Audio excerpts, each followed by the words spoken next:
Right. এবং আপনি যদি দেখেন, আমি যেটি বলছিলাম যে আপনি হাওয়া ভবনের কথা বলেন, 21 আগস্টের কথা বলেন, তো আপনি গত 14 বছরে একটা ইনভেস্টিগেটিভ রিপোর্ট করে তো প্রমাণ করতে পারলেন না কিছু।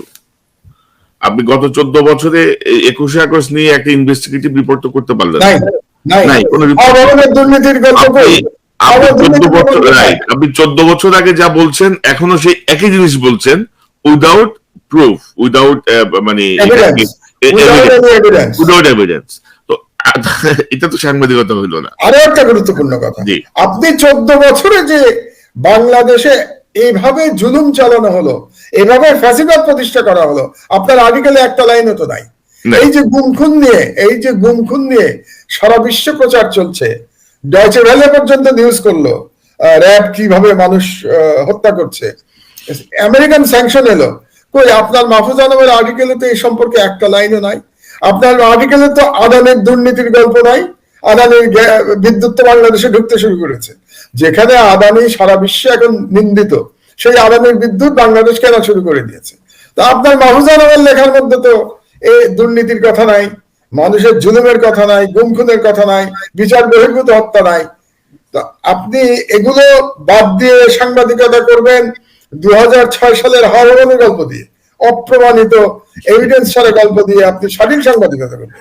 মানে বাংলাদেশের আমি তো দেখি তো, এবং ধরেন যে খুবই কি বলবো এটাকে, আমি খুব পজিটিভলি দেখি যে এই ঘটনাটা সামনে আসার পরে এই মতিউর রহমান, আপনার নাইমুল ইসলাম খান সহ তাদের অতীতের যেসব কাহিনী বিভিন্ন সিনিয়র সাংবাদিকরা সামাজিক যোগাযোগ মাধ্যমে লিখেছেন, তাতে বোঝাই যায় যে মতিউর রহমানদের মানসিকতা কি। এবং আমি তো মনে করি যে মানে ওইসব পত্রিকা যারা কাজ করে তারা কিন্তু আবার একটা বিশেষ প্রজাতি মনে করে নিজেদেরকে, কিন্তু একটা বিশেষ সাংবাদিক তারা। হ্যাঁ, কিন্তু তাদের লজ্জিত হওয়া উচিত, কারণ বাংলাদেশের আজকে যে অধপতন হয়ে কি অধিকার চলে গেছে, এই অধিকার চলে যাওয়া, ফ্যাসিবাদ প্রতিষ্ঠা হওয়ার পিছনে যারা কলকাঠি নেড়েছে তার মধ্যে প্রথম হলো ডেইলি স্টার গ্রুপ অন্যতম। এবং আমি তো মনে করি মাহমুদ ভাই যে বাংলাদেশের তরুণ সমাজের মধ্যে একটি প্রতিবাদী চেতনা গড়ে ওঠা উচিত এদের এই অপসাংবাদিকতার বিরুদ্ধে। মানে সাংবাদিকতার মুখোশ পরে তারা একটি ভিন্ন উদ্দেশ্যে যাচ্ছেন, যেমন এটা তো স্পষ্ট যে সরকারের ওয়াচডগ হিসেবে তারা কাজ করছেন। সরকারের ওয়াচডগ হিসেবে আপনি কাজ করছেন, বিরোধীদের বিরুদ্ধে কাজ করছেন, স্বৈরতন্ত্রের বিরুদ্ধে যারা এখন কথা বলছে তাদের বিরুদ্ধে আপনি কাজ করছেন। আপনার ব্যাখ্যা করলে তো তাই দাঁড়ায়। এবং আরেকটা বিষয় আমি বলি, এটা অনেকেই জানেন না, যে করোনার সময় প্রথম আলোর একটা বিশাল সংখ্যক সংবাদকর্মী কিন্তু পত্রিকা থেকে বের হয়ে যে নতুন আরেকটি পত্রিকা করেছেন, কারণ মতিউর রহমানরা আপনার প্রচুর মানুষকে ছাঁটাই করছিল করোনার অজুহাতে। তো তাদের মুখে যে কথা, মনে সেই কথা না, সংবাদ কর্মীদের প্রতি তাদের সেই সহানুভূতি কখনোই ছিল না, যেটা তাদের নিজেদের ব্যক্তিগত স্বার্থের জন্য তারা সবকিছু করতে পারে। এই বিষয়টি ব্যক্তিগত এবং গোষ্ঠীগত স্বার্থ। গোষ্ঠী বলতে প্রো ইন্ডিয়ান স্বার্থ, গোষ্ঠী বলতে আমি একটু পরিষ্কার করে দিই, প্রো ইন্ডিয়ান অ্যান্টি ইসলামিক স্বার্থ উদ্ধারে তারা সবসময় কাজ করেছেন। তো মাহমুদ ভাই, আপনার প্রসঙ্গটা খুব বারবার আসছিল এবার এই প্রথম আলোর এই ঘটনার পরে। আপনাকে যখন অবরুদ্ধ করে রাখা হলো আমার দেশে, আপনাকে যখন গ্রেপ্তার করা হলো, তখন কিন্তু এদের ভূমিকা ছিল একরকম। তারা আমার দেশ বন্ধ করবার জন্য উস্কানি দিয়েছে। আপনার নিশ্চয়ই মনে আছে যে যখন আমরা নিউজ করলাম যে শাহবাগে ফ্যাসিবাদের পদধ্বনি, তার আগেই এই নিউজটা আমরা পরে করলাম, তার আগে তারা ওখানে দাবি জানাচ্ছিল যে আমার দেশ বন্ধ করে দিতে হবে, এবং এটা কিন্তু শাহবাগী দাবি জানাচ্ছিল, এবং শাহবাগের উদ্যোক্তাদের মধ্যে অন্যতম ছিল এই মাহফুজ আনাম মতিউর রহমানরা। তো যে মাহফুজ আনাম মতিউর রহমানরা আমার দেশ বন্ধ করতে চেয়েছে একটি, এবং সেই সময় কনক সরোয়ার আপনি জানেন যে আমার দেশ প্রথম আলোর সাথে রীতিমতো প্রতিযোগিতা করছে সার্কুলেশনের ক্ষেত্রে, প্রথম আলোকে প্রায় ধরে ফেলছে এরকম সার্কুলেশন। তো সেই সময় তারা আমার দেশ বন্ধ করবার জন্য ক্যাম্পেইন চালাচ্ছে। তো আজকে দেখলাম কদিন আগে ঢাকা ইউনিভার্সিটির ভিসি তিনি রাস্তায় নেমেছেন প্রথম আলো বন্ধ করবার জন্য। তো তাহলে আপনি নৈতিকভাবে তো দুর্বল হয়ে যান। যদি প্রথম আলো ওই সময় 2013 সালে আমার দেশ বন্ধ করার পিছনে কলকাঠি নেড়ে থাকে, তাহলে তাদের আজকে দুঃখিত হওয়ার তো কোনো কারণ নাই। তো তারা যে মুদ্রা দিয়ে তারা যে চেহারা তখন দেখিয়েছে, আজকে তারা ঢাকা ইউনিভার্সিটির তথাকথিত ভিসি হাসিনার পোষ্য, তো এই পোষ্যদের কাছ থেকে তারা একই রকম চেহারা দেখবে, এটাই স্বাভাবিক, তাই না? কিন্তু ধরেন আপনার বিষয়টা হচ্ছে 2 দফায় কিন্তু আপনি জেলে গেছেন, 2 দফায়। প্রথমে প্রথম দফায় আপনি জাস্ট একটু যদি সংক্ষেপে বলেন যে প্রথম বিষয়টা ছিল খুব সম্ভবত truth has no defence, chamber আদালতে গেলেই মামলা স্টে হয়ে যায়, এরকম একটা, এবং দ্বিতীয়টা ছিল স্কাইপ কেলেঙ্কারির প্রকাশের ঘটনাকে কেন্দ্র করে। তো এই বিষয়গুলো কিন্তু প্রমাণিত সত্য, আপনি কিন্তু everything is documented, everything documented. তো কেউ দাঁড়ালো না, না মানে এমন একটা অবস্থা, আমাদের কেউ দাঁড়ালো না। হ্যাঁ ঠিক, যেমন ধরুন এই যে যখন আমি সুপ্রিম কোর্টে গিয়ে বললাম যে আপনাদের কাছে তো আমি ক্ষমা চাইতে আসি নাই, ক্ষমা চাইবই না, কারণ হচ্ছে যে আমি যা লিখেছি সত্য লিখেছি।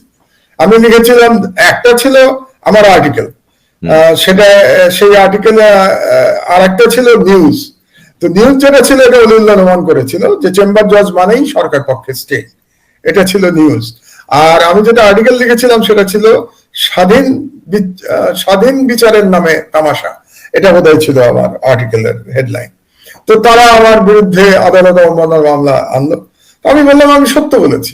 তো যখন আমি সত্য বলেছি বললাম, তখন হাইকোর্টের একজন বিচারপতি বললেন যে হাইকোর্টের না, আপিল বিভাগের বিচারপতি মতিন সাহেব বললেন ট্রুথ ইজ নো ডিফেন্স। আমি আবার জবাব দিয়েছিলাম, আমি বলেছিলাম যে আপনাদের কাছে ট্রুথ ডিফেন্স না হতে পারে, কিন্তু আমি আল্লাহ তাআলায় বিশ্বাস করি এবং আমি মনে করি আল্লাহর বিচারে ট্রুথই একমাত্র ডিফেন্স। তো এটা আমি তাদেরকে জবাব দিয়েছিলাম। আর চিফ জাস্টিস ছিল তখন, ওনার নাম বোধহয় ফজলুল করিম ছিল। ফজলুল করিম বললেন আমরা এখানে সত্য মিথ্যা বিচার করতে বসি নাই। তোমরা নাকি সত্য মিথ্যা বিচার করতে বসেন নাই। আমি কিন্তু তখন জেলে বন্দি অবস্থায় আমাকে নিয়ে আসা হয়েছিল এই মামলা করবার জন্য। এবং আমার মামলা আমি নিজেই, আমি কোনো উকিল নেই নাই, আমার মামলা আমি নিজেই লড়েছিলাম এবং তাদেরকে বলেছিলাম আপনাদের এই বিচার আমি মানি না। তো তখন প্রথম আলো ডেইলি স্টারটা খুব আনন্দিত হয়েছিল আমার সাজায়, এবং তারা খুবই আনন্দের সাথে নিউজ করেছিল, আমার মনে আছে। এটা গেল একটা ঘটনা। আর দ্বিতীয় যেটা স্কাইপ কেলেঙ্কারি, আমি আপনাকে বলি দ্যাট ওয়াজ ইনভেস্টিগেটিভ জার্নালিজম, যে একজন জজ সে আগে থেকে রায় লিখে রাখছে, আগে থেকে সে ঠিক করে রাখছে যে কিভাবে তার মামলায় সে কিভাবে অভিনয় করবে ইয়েদের সাথে, মানে সরকারি উকিলদের সাথে, যে আমি দাঁড়াইয়া যাবো আপনি আমার বসে যাইতে বলবেন, এই ধরনের ভাষা বোধহয় ছিল। উনি শুদ্ধ ভাষায় বেশ বলতে মানে আমি খারামও আপনি আমাকে বসায় দিবেন, এই ধরনের ভাষা ছিল। সবাইকে স্বাগত জানাচ্ছি আমি কনক সরোয়ার আজকের অনুষ্ঠানে। দর্শক, আজকে আমরা বাংলাদেশের বেশ কিছু গুরুত্বপূর্ণ বিষয় নিয়ে কথা বলবো। আপনারা শিরোনাম দেখে বুঝতে পারছেন। আজকে আমার সঙ্গে যোগ দিচ্ছেন আপনাদের অত্যন্ত প্রিয় মানুষ, প্রিয় মুখ, বিশিষ্ট সাংবাদিক সম্পাদক জনাব মাহমুদুর রহমান, যিনি বাংলাদেশ অত্যন্ত গুরুত্বপূর্ণ অনেক দায়িত্ব পালন করেছেন, যিনি নিয়মিত লেখালেখি করেন, বিনিয়োগ বোর্ডের চেয়ারম্যান ছিলেন, জ্বালানি উপদেষ্টার দায়িত্ব পালন করেছেন, সরকারি বেসরকারি নানাভাবে সমৃদ্ধ একজন মানুষ। মাহমুদ ভাই, আপনাকে স্বাগত জানাচ্ছি আমাদের আজকের অনুষ্ঠানে। অনেকদিন পর আপনাকে পেলাম। আসসালামু আলাইকুম, রমজানুল মুবারক। হ্যাঁ, এই রোজা তো চলছে, তো সেই কারণেই এতদিন আসা হয় নাই। তো আজকে আপনি বলার পরে ভাবলাম বেশ গ্যাপটা দীর্ঘ হয়ে গেছে, কাজেই দর্শকদের সাথে একটু আলাপ করা দরকার, দর্শক শ্রোতাদের সাথে। তো সবাইকে রমজানের এবং ঈদের আগাম শুভেচ্ছা জানাচ্ছি।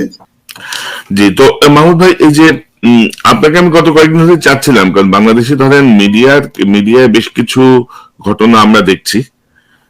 প্রথম আলো কেন্দ্রিক একটি ঘটনা দেখছি, ধরেন বাংলাদেশের এই সরকারের হাতে নির্যাতিত আপনি, আমি, আরো অসংখ্য সাংবাদিক, আমার পরিবার, আমার বোন সহ এরকম মানে প্রচুর সাংবাদিক কিন্তু ক্ষতিগ্রস্ত বাংলাদেশের ডিজিটাল সিকিউরিটি অ্যাক্ট বা এই সরকারের বিভিন্ন কার্যকলাপের মধ্য দিয়ে। তো কিন্তু প্রথম আলোর ব্যাপারটাকে আমরা দেখছি একটু ভিন্ন মাত্রায় যাচ্ছে, এবং মানে বিশাল এখন এগুলা নিয়ে নানা রকমের ঘটনা ঘটছে। ডেইলি স্টারের সম্পাদক মাহফুজ আনাম আবার এক আর্টিকেল লিখেছেন, only journalist can protect journalism. এতদিন পরে ওনাদের এই বোধোদয়টা হয়েছে। তারপরে এটার আবার বাংলা ভার্সন বেরোচ্ছে, ডেইলি স্টার বাংলায় এটা ছাপা হয়েছে বাংলা অনুবাদ করে। প্রথম আলো আবার এটা বাংলা অনুবাদ করে ছেপেছে। অর্থাৎ মানে মহান একটা বাণী, এই বাণী এখন ছাপিয়ে ছাপিয়ে বিলি করা হচ্ছে। তো এই অবস্থার জন্য দায়ী কারা? বা আপনি যে আর্টিকেলটা আপনিও পড়েছেন, আমিও পড়লাম, মানে এর সাথে ধরেন আপনি কিভাবে দেখেন? আপনার বিশ্লেষণটা আমি জানতে চাই, কারণ আমি মনে করি যে বর্তমান প্রজন্ম বা ভবিষ্যৎ প্রজন্মের সাংবাদিকদের জন্য এই তথ্যগুলো জেনে থাকা জরুরি, যে কিভাবে আমাদের সাংবাদিকতার একটি ধ্বংসপ্রাপ্ত জায়গায় এসে পৌঁছেছে। এই জায়গাগুলো তো আমাদেরকে জানাতে হবে ভবিষ্যৎ প্রজন্মকে বা বর্তমান প্রজন্মকে। তো আপনি যদি একটু বলেন, এই যে সাংবাদিকরাই কেবল সাংবাদিকতাকে বাঁচাতে পারেন, আজকের এই উপলব্ধি, অতীত কর্মকাণ্ড বা এর ভবিষ্যৎ ইফেক্ট কিভাবে দেখেন আপনি? প্রথমত আমি মাহফুজ আনাম সাহেবকে তার সততার জন্য প্রশংসা জানাই। আপনি একটু অবাক হবেন আমার কথাটা শুনে। সততার জন্য প্রশংসা জানাচ্ছি এই কারণে যে পুরো আর্টিকেলটা তো আপনি পড়েছেন, আমিও খুব মনোযোগ দিয়ে পড়েছি। এর মধ্যে দুটো প্যারা গুরুত্বপূর্ণ, বাকিগুলো সব ওনাদের নিজেদের কথাবার্তা, যেখানে ওনারা নিজেদেরকে মহান বানানোর চেষ্টা করেছেন। ওটাকে আমি কোনো মূল্য দিচ্ছি না, আমার কাছে তার ওই বক্তব্যের কোনো মূল্য নাই। দুটো প্যারা আছে মাঝখানে, যেখানে উনি ওনার এজেন্ডাটা পরিষ্কারভাবে বুঝিয়ে দিয়েছেন। উনি বুঝিয়েছেন যে ওনার এবং ওনার পত্রিকা দুটোই কিন্তু ওনাদের একই গ্রুপের, ডেইলি স্টার এবং প্রথম আলো দুটোই একই গ্রুপের। তাদের প্রথম এজেন্ডা হচ্ছে বা প্রধান এজেন্ডা হচ্ছে শেখ হাসিনার সহযোগিতা করা। এবং তিনি পরিষ্কারভাবে বলেছেন যে তিনি 2001 এবং 2006 সালের মধ্যে বা তারও পরে 2007-08 সময় তিনি কিভাবে আওয়ামী লীগের পারপাস সার্ভ করেছেন, এটা কিন্তু উনি পরিষ্কারভাবে স্বীকার করেছেন ওনার লেখার মধ্যে। তিনি হাওয়া ভবনের প্রসঙ্গ টেনে এনেছেন অপ্রাসঙ্গিক ভাবে। আজকে 2023 সাল, তিনি বিএনপির প্রসঙ্গ অর্ধসত্য নিয়ে এসছেন, হাওয়া ভবনের প্রসঙ্গ অর্ধসত্য নিয়ে এসছেন, তিনি তথাকথিত ইসলামী জঙ্গিবাদের প্রসঙ্গ টেনেছেন। আর মানে তার যে এজেন্ডা অ্যাকচুয়ালি শেখ হাসিনার সহযোগীর ভূমিকা, সেটা কিন্তু উনি লেখার মধ্যে স্বীকার করে নিয়েছেন। এই সততার আমি প্রশংসা করছি। এবং এরও আগে আপনি যদি মনে করেন যে তাকে যখন মামলা দেয়া হয়েছিল এই সরকারের সময়, মামলা কেন দিয়েছিল? তিনি শেখ হাসিনার কাছে ক্ষমা প্রার্থনা করেছিলেন এক টেলিভিশন অনুষ্ঠানে। তিনি বলেছিলেন 2007-08 সময় তিনি ডিজিএফআই দ্বারা সরবরাহকৃত সংবাদ ছাপতেন। ডিজিএফআই দেওয়া নিউজ আমার ছাপানো উচিত হয়নি, ইট ওয়াজ এ ব্যাড এডিটোরিয়াল জাজমেন্ট। আমি অপরপক্ষে স্বীকার করি, কোন রকম যাচাই বাছাই ছাড়া। তো তাহলে যে ব্যক্তি 2007 এবং 2008 সালে ডিজিএফআই দ্বারা সরবরাহকৃত সংবাদ ছাপতেন কোন যাচাই বাছাই ছাড়া, তার কি আজকে সাংবাদিকতার নীতি জ্ঞান দেওয়ার মরাল রাইট আছে, থাকা উচিত? কারণ আমরাও তো তখন পত্রিকা চালাই 2008 সালে, তাই না? আমার দেশ চালাই না, কোনোদিন ডিজিএফআই এর কোন নিউজ আমরা ছাপাই নাই। এবং আপনি অবাক হবেন শুনলে যে আমাদেরকে কোনোদিন ডিজিএফআই এর কোন নিউজ সরবরাহ করার সাহস পায় নাই। ডিজিএফআই থেকে কেউ আমাকে কোনোদিন ফোন করবার সাহস পায় নাই যে আপনি মাহমুদ রহমান সাহেব এই নিউজটা ছাপান। কারণ তারা জানতো পরের দিন আমি লিখে দেবো যে ডিজিএফআই থেকে আমাকে ফোন করা হয়েছিল। এই মরাল সাহসটা আমাদের ছিল, যেটা মাহফুজ আনামদের ছিল না। কারণ ওই সরকারকে এনেছিল মাহফুজ আনামরাই। আপনার মনে আছে যে ওই সরকারের তথ্যমন্ত্রী ছিলেন মইনুল হোসেন সাহেব, এবং মইনুল হোসেন সাহেবের সামনে গিয়ে এই মাহফুজ আনাম বলেছিলেন আপনি ভুলে যাবেন না কোন একটা ব্যাপারে তর্কাতর্কিতে, তিনি বলেছিলেন ভুলে যাবেন না আপনাদের সরকারকে আমরা এনেছি। এটা মাহফুজ আনাম নিজের মুখে স্বীকার করেছিল। যাই হোক, তো তিনি শেখ হাসিনার বিরুদ্ধে ওই সংবাদগুলো ছাপানোর জন্য শেখ হাসিনার কাছে মাপ চেয়েছিলেন টেলিভিশনে। কিন্তু আরো দেখেন তার যে কি বলবো মানে অসততা, তিনি কিন্তু সব থেকে বেশি সংবাদ ছাপিয়েছিলেন বিএনপির বিরুদ্ধে, বেগম খালেদা জিয়ার বিরুদ্ধে এবং তারেক রহমান সাহেবের বিরুদ্ধে। আপনার মনে আছে নিশ্চয়ই ওই সময়। তিনি কিন্তু ক্ষমা চান নাই তাদের কাছে, তিনি ক্ষমা চেয়েছেন শুধু শেখ হাসিনার কাছে। আজকের যে আর্টিকেল নিয়ে আপনি আলোচনা শুরু করলেন, সেখানেও তিনি ওই পারপাস সার্ভের কথা বলছেন, মানে শেখ হাসিনার পারপাস সার্ভ। তাহলে পরিষ্কার বোঝা গেল যে তার সাংবাদিকতা, তথাকথিত সাংবাদিকতা, বাংলাদেশে শেখ হাসিনাকে ক্ষমতায় আনার জন্য, এই ফ্যাসিবাদ প্রতিষ্ঠার জন্য তিনি কাজ করেছেন, তিনি স্বীকার করেছেন তার লেখায়। তো তার মানে হলো আমাদের তরুণ প্রজন্মকে বুঝতে হবে, যেটা আমরা বহুদিন ধরে বলে যাচ্ছি, আমি তো 14 বছর ধরে বলে যাচ্ছি, যে বাংলাদেশে প্রথম আলো আর ডেইলি স্টার মার্কা পত্রিকা তৈরি হয়েছে ভারতীয় পারপাস সার্ভ করবার জন্য। এই বিষয়টি যতদিন না বাংলাদেশের লোকজন বুঝবেন, ততদিন আমাদের জাতির কপালে অনেক দুর্ভোগ আছে। দুর্ভোগ তো অনেক পোহাচ্ছে জাতি, তাই না? আপনার কোনো গণতান্ত্রিক অধিকার নাই, মানবাধিকার নাই, আপনার ভোট দেওয়ার অধিকার নাই, আপনাকে গুম করতে পারে, আপনাকে বাসা থেকে তুলে নিয়ে যেতে পারে, আপনাকে রিমান্ডে নিয়ে যেতে পারে।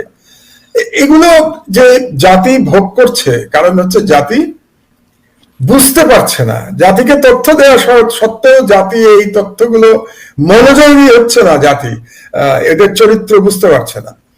এবং আজকে যদি আমরা প্রথম আলোর ঘটনাটা দেখি, যে প্রথম আলো একটা আপাত দৃষ্টিতে সরকার বিরোধী একটা নিউজ ছাপা, নিউজটা সত্য, কিন্তু নিউজটার মধ্যে একটা সরকার বিরোধী গন্ধ সরকার খুঁজে পেয়েছে, এই জন্য আজকে প্রথম আলোকে হেনস্থা করা হচ্ছে। এই তো ঘটনাটা এই, এবং একটা নিরীহ সাংবাদিককে রাতের বেলা তার বাড়ি থেকে উঠিয়ে নিয়ে গেছে। তো এই ঘটনা তো নতুন কিছু না, তাই না? এই ঘটনা নতুন কিছু না, এর থেকে অনেক বড় ব্যাপার হয়েছে। আপনার বোনের ক্ষেত্রে একটা গৃহবধূ, তাকে বাসা থেকে উঠিয়ে নিয়ে কত রকম হেনস্থা, কত রকম মিথ্যা মামলা তার বিরুদ্ধে দেওয়া হয়েছে। এবং তখন এই প্রথম আলো ডেইলি স্টারের ভূমিকা কি ছিল? তারা কি কোনো সাংবাদিকতার ভূমিকা করেছে? আপনার বোনের দিক থেকে তারা কোনো নিউজ করেছে? না, তারা শুধু সরকারের নিউজটা চেপে দিয়েছে। তারা কি বলেছে এটা সম্পূর্ণ মিথ্যা? কোনো সময় বলে নাই। এবং বাংলাদেশের সাংবাদিকদের উপরে যে এত অত্যাচার হয়েছে, ডেইলি স্টার প্রথম আলোর ভূমিকা কি ছিল?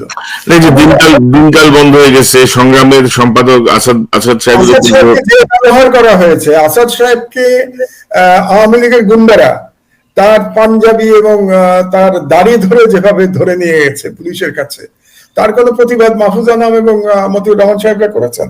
তারা করেন নাই। আমার কথা আমি বলতে চাই না, কারণ ব্যক্তিগত বিষয়ে তুলতে আমি একটু বিব্রত হই। না মাহমুদ ভাই, আমি আপনার কাছ থেকে আপনার বিষয়টাই জানবো। তার আগে আমি একটা জিনিস একটু আপনাকে উল্লেখ করতে চাই। এই যে ধরেন মাহফুজা আলম সাহেবের এই লেখাটা আসলে একটু বিশ্লেষণ হওয়া, দুই একটা লাইন একটু বিশ্লেষণ হওয়া দরকার। উনি কিন্তু ধরেন এখানে কয়েকটা এক্সাম্পল দিয়েছেন যে তারা কিভাবে সরকারকে খুশি করেছেন বা দাসত্ব বা ইয়ে, যেমন জজ মিয়া ষড়যন্ত্র কারো উন্মোচন করেছে, আইভি রহমান 24 আওয়ামী লীগ নেতার মৃত্যুর নেপথ্যে ষড়যন্ত্রকে, আচ্ছা যাই হোক এরকম কিছু আছে।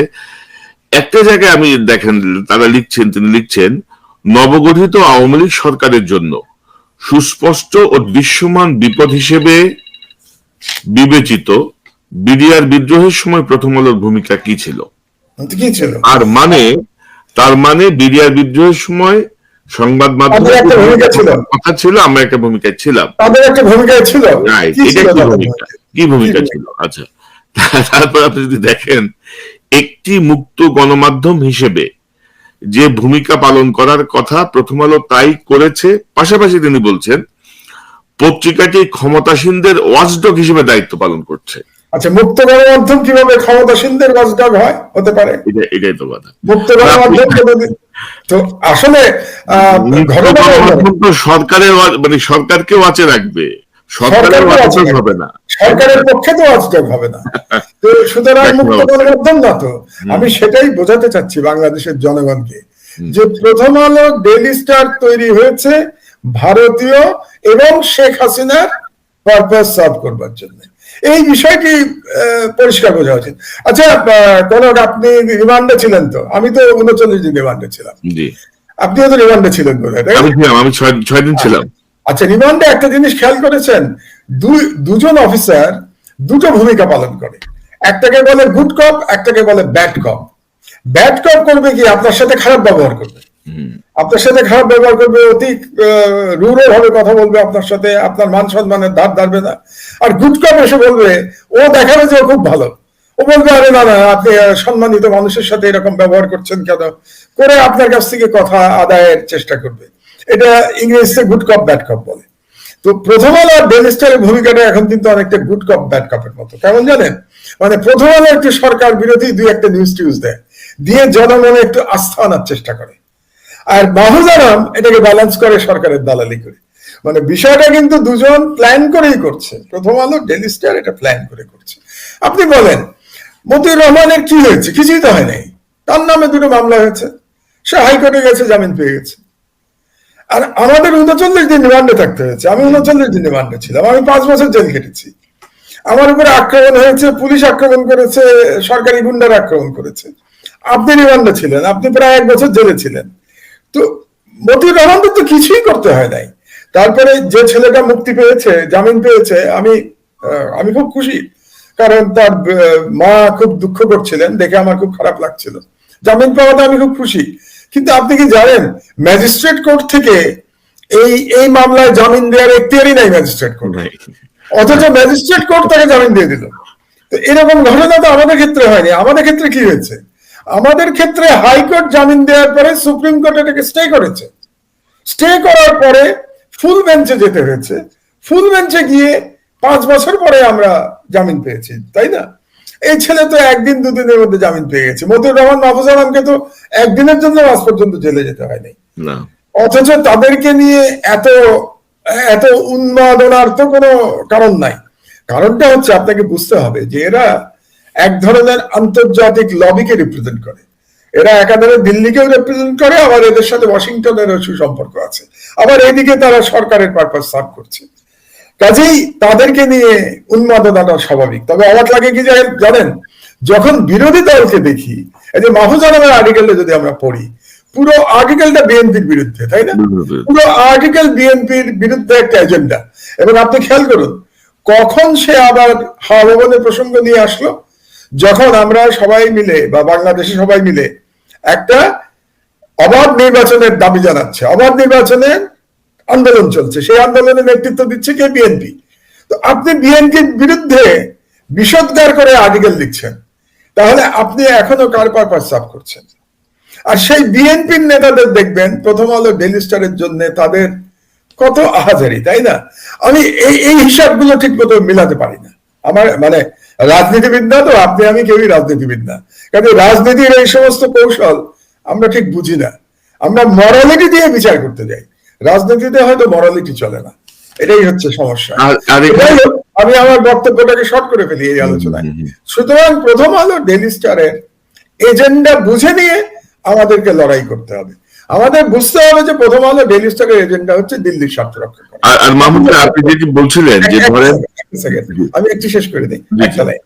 তো তারা তাদের পারপাস হচ্ছে এই এজেন্ডা সার্ভ করা। কিন্তু আমি যেটা চাই, একজন সংবাদ মাধ্যমের কর্মী বা স্বাধীন সাংবাদিকতায় প্রকৃত বিশ্বাস হিসেবে আমি চাই প্রথম আলোর এবং ডেইলি স্টারের এই রাইট আছে এটা লিখবার। তারা যদি ইন্ডিয়ার দালালি করতে চায়, শেখ হাসিনার দালালি করতে চায়, তাদের রাইট আছে লিখে দালালি করবার। সেরকম আমাদেরও রাইট আছে লিখে তার জবাব দেওয়ার। কিন্তু আপনি আমাকে বন্ধ করে দেবেন আর শুধুমাত্র তাদের সাংবাদিকতাকে অ্যালাউ করবেন, এটা তো সংবাদপত্রের স্বাধীনতা হলো না। সংবাদপত্রের স্বাধীনতা দুই পক্ষেরই বলার এবং লেখার স্বাধীনতা থাকতে হবে। রাইট। এবং আপনি যদি দেখেন, আমি যেটি বলছিলাম যে আপনি হাওয়া ভবনের কথা বলেন, 21 আগস্টের কথা বলেন, তো আপনি গত 14 বছরে একটা ইনভেস্টিগেটিভ রিপোর্ট করে তো প্রমাণ করতে পারলেন না কিছু। আপনি গত 14 বছরে 21 আগস্ট নিয়ে একটা ইনভেস্টিগেটিভ রিপোর্ট তো করতে পারলেন না। আপনি 14 বছর আগে যা বলছেন এখনো সেই একই জিনিস বলছেন, উইদাউট প্রুফ, উইদাউট মানে উইদাউট এভিডেন্স। তো এটা তো সাংবাদিকতা হইল না। আরো একটা গুরুত্বপূর্ণ কথা, আপনি 14 বছরে যে বাংলাদেশে এইভাবে জুলুম চালানো হলো, এভাবে ফ্যাসিবাদ প্রতিষ্ঠা করা হলো, আপনার আর্টিকেলে একটা লাইনও তো নাই। এই যে গুম খুন নিয়ে সারা বিশ্ব প্রচার চলছে, ডয়চে ভেলে পর্যন্ত নিউজ করলো র‍্যাব কিভাবে মানুষ হত্যা করছে, আমেরিকান স্যাংশন এলো, কই আপনার মাহফুজ আলমের আর্টিকেলে তো এই সম্পর্কে একটা লাইনও নাই। আপনার আর্টিকেলে তো আদানের দুর্নীতির গল্প নাই, আদানির বিদ্যুৎ তো বাংলাদেশে ঢুকতে শুরু করেছে, যেখানে আদানি সারা বিশ্বে এখন নিন্দিত, সেই আদানির বিদ্যুৎ বাংলাদেশ কেনা শুরু করে দিয়েছে। তো আপনার মাহফুজা আনামের লেখার মধ্যে তো এই দুর্নীতির কথা নাই, মানুষের জুলুমের কথা নাই, গুম খুনের কথা নাই, বিচার বহির্ভূত হত্যা নাই। তো আপনি এগুলো বাদ দিয়ে সাংবাদিকতা করবেন 2006 সালের হাওড়ানের গল্প দিয়ে, অপ্রমাণিত এভিডেন্স ছাড়া গল্প দিয়ে আপনি স্বাধীন সাংবাদিকতা করবেন। মানে বাংলাদেশের আমি তো দেখি তো, এবং ধরেন যে খুবই কি বলবো এটাকে, আমি খুব পজিটিভলি দেখি যে এই ঘটনাটা সামনে আসার পরে এই মতিউর রহমান, আপনার নাইমুল ইসলাম খান সহ তাদের অতীতের যেসব কাহিনী বিভিন্ন সিনিয়র সাংবাদিকরা সামাজিক যোগাযোগ মাধ্যমে লিখেছেন, তাতে বোঝাই যায় যে মতিউর রহমানদের মানসিকতা কি। এবং আমি তো মনে করি যে মানে ওইসব পত্রিকা যারা কাজ করে তারা কিন্তু আবার একটা বিশেষ প্রজাতি মনে করে নিজেদেরকে, কিন্তু একটা বিশেষ সাংবাদিক তারা। হ্যাঁ, কিন্তু তাদের লজ্জিত হওয়া উচিত, কারণ বাংলাদেশের আজকে যে অধপতন হয়ে কি অধিকার চলে গেছে, এই অধিকার চলে যাওয়া, ফ্যাসিবাদ প্রতিষ্ঠা হওয়ার পিছনে যারা কলকাঠি নেড়েছে তার মধ্যে প্রথম হলো ডেইলি স্টার গ্রুপ অন্যতম। এবং আমি তো মনে করি মাহমুদ ভাই যে বাংলাদেশের তরুণ সমাজের মধ্যে একটি প্রতিবাদী চেতনা গড়ে ওঠা উচিত এদের এই অপসাংবাদিকতার বিরুদ্ধে। মানে সাংবাদিকতার মুখোশ পরে তারা একটি ভিন্ন উদ্দেশ্যে যাচ্ছেন, যেমন এটা তো স্পষ্ট যে সরকারের ওয়াচডগ হিসেবে তারা কাজ করছেন,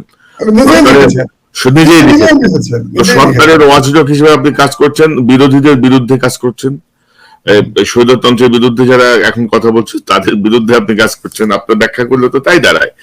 এবং আরেকটা বিষয় আমি বলি, এটা অনেকেই জানেন না যে করোনার সময় প্রথম আলোর একটা বিশাল সংখ্যক সংবাদকর্মী কিন্তু পত্রিকা থেকে বের হয়ে যে নতুন আরেকটি পত্রিকা করেছেন, কারণ মতিউর রহমানরা আপনার প্রচুর মানুষকে ছাঁটাই করছিল করোনার অজুহাতে। তো তাদের মুখে যে কথা, মনে সেই কথা না, সংবাদ কর্মীদের প্রতি তাদের সেই সহানুভূতি কখনোই ছিল না, যেটা তাদের নিজেদের ব্যক্তিগত স্বার্থের জন্য তারা সবকিছু করতে পারে। এই বিষয়টি ব্যক্তিগত এবং গোষ্ঠীগত স্বার্থ। গোষ্ঠী বলতে প্রো ইন্ডিয়ান স্বার্থ, গোষ্ঠী বলতে আমি একটু পরিষ্কার করে দিই, প্রো ইন্ডিয়ান অ্যান্টি ইসলামিক স্বার্থ উদ্ধারে তারা সবসময় কাজ করেছেন। তো মাহমুদ ভাই, আপনার প্রসঙ্গটা খুব বারবার আসছিল এবার এই প্রথম আলোর এই ঘটনার পরে। আপনাকে যখন অবরুদ্ধ করে রাখা হলো আমার দেশে, আপনাকে যখন গ্রেপ্তার করা হলো, তখন কিন্তু এদের ভূমিকা ছিল একরকম। তারা আমার দেশ বন্ধ করবার জন্য উস্কানি দিয়েছে। আপনার নিশ্চয়ই মনে আছে যে যখন আমরা নিউজ করলাম যে শাহবাগে ফ্যাসিবাদের পদধ্বনি, তার আগেই এই নিউজটা আমরা পরে করলাম, তার আগে তারা ওখানে দাবি জানাচ্ছিল যে আমার দেশ বন্ধ করে দিতে হবে, এবং এটা কিন্তু শাহবাগী দাবি জানাচ্ছিল, এবং শাহবাগের উদ্যোক্তাদের মধ্যে অন্যতম ছিল এই মাহফুজ আনাম মতিউর রহমানরা। তো যে মাহফুজ আনাম মতিউর রহমানরা আমার দেশ বন্ধ করতে চেয়েছে একটি, এবং সেই সময় কনক স্যার আপনি জানেন যে আমার দেশ প্রথম আলোর সাথে রীতিমতো প্রতিযোগিতা করছে সার্কুলেশনের ক্ষেত্রে, প্রথম আলোকে প্রায় ধরে ফেলছে এরকম সার্কুলেশন। তো সেই সময় তারা আমার দেশ বন্ধ করবার জন্য ক্যাম্পেইন চালাচ্ছে। তো আজকে দেখলাম কদিন আগে ঢাকা ইউনিভার্সিটির ভিসি তিনি রাস্তায় নেমেছেন প্রথম আলো বন্ধ করবার জন্য। তো তাহলে আপনি নৈতিকভাবে তো দুর্বল হয়ে যান। যদি প্রথম আলো ওই সময় 2013 সালে আমার দেশ বন্ধ করার পিছনে কলকাঠি নেড়ে থাকে, তাহলে তাদের আজকে দুঃখিত হওয়ার তো কোনো কারণ নাই। তো তারা যে মুদ্রা দিয়ে, তারা যে চেহারা তখন দেখিয়েছে, আজকে তারা ঢাকা ইউনিভার্সিটির তথাকথিত ভিসি হাসিনার পোষ্য, তো এই পোষ্যদের কাছ থেকে তারা একই রকম চেহারা দেখবে, এটাই স্বাভাবিক, তাই না? কিন্তু ধরেন আপনার বিষয়টা হচ্ছে 2 দফায় কিন্তু আপনি জেলে গেছেন, 2 দফায়। প্রথম দফায় আপনি জাস্ট একটু যদি সংক্ষেপে বলেন যে প্রথম বিষয়টা ছিল খুব সম্ভবত truth has no defence, chamber আদালতে গেলেই মামলা স্টে হয়ে যায়, এরকম একটা, এবং দ্বিতীয়টা ছিল স্কাইপ কেলেঙ্কারির প্রকাশের ঘটনাকে কেন্দ্র করে। তো এই বিষয়গুলো কিন্তু প্রমাণিত সত্য, আপনি কিন্তু এভরিথিং ইজ ডকুমেন্টেড, কেউ দাঁড়ালো না, না মানে এমন একটা অবস্থা আমাদের, কেউ দাঁড়ালো না। হ্যাঁ ঠিক, যেমন ধরেন এই যে যখন আমি সুপ্রিম কোর্টে গিয়ে বললাম যে আপনাদের কাছে তো আমি ক্ষমা চাইতে আসি নাই, ক্ষমা চাইবই না, কারণ হচ্ছে যে আমি যা লিখেছি সত্য লিখেছি। আমি লিখেছিলাম, একটা ছিল আমার আর্টিকেল, সেটা সেই আর্টিকেলে আর একটা ছিল নিউজ। তো নিউজ যেটা ছিল এটা অলিউল্লাহ নোমান করেছিল, যে চেম্বার জজ মানেই সরকার পক্ষে স্টে, এটা ছিল নিউজ। আর আমি যেটা আর্টিকেল লিখেছিলাম সেটা ছিল স্বাধীন বিচারের নামে তামাশা, এটা বোধহয় ছিল আমার আর্টিকেলের হেডলাইন। তো তারা আমার বিরুদ্ধে আদালত অবমাননার মামলা আনলো। আমি বললাম আমি সত্য বলেছি।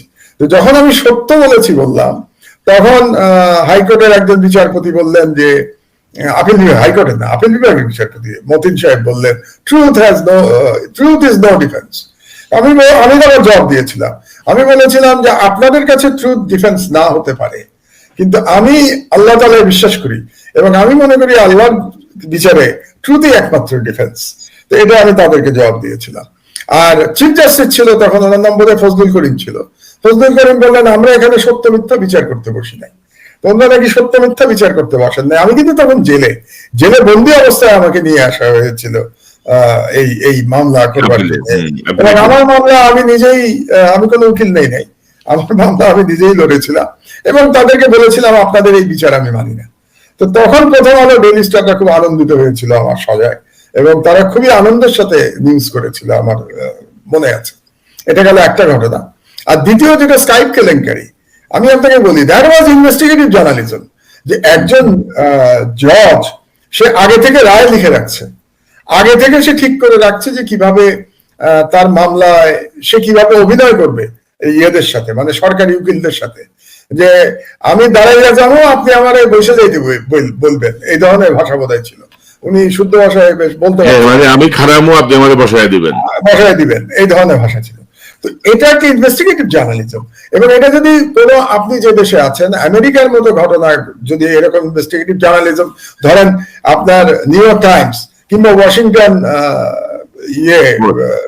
ওয়াশিংটন পোস্ট, এরা যদি করতো তাহলে তারা পুলিৎজার প্রাইজ পেয়েছে না, আপনার ওয়াটারগেট স্ক্যান্ডালে পেল না আপনার পুলিৎজার প্রাইজ তো পেল।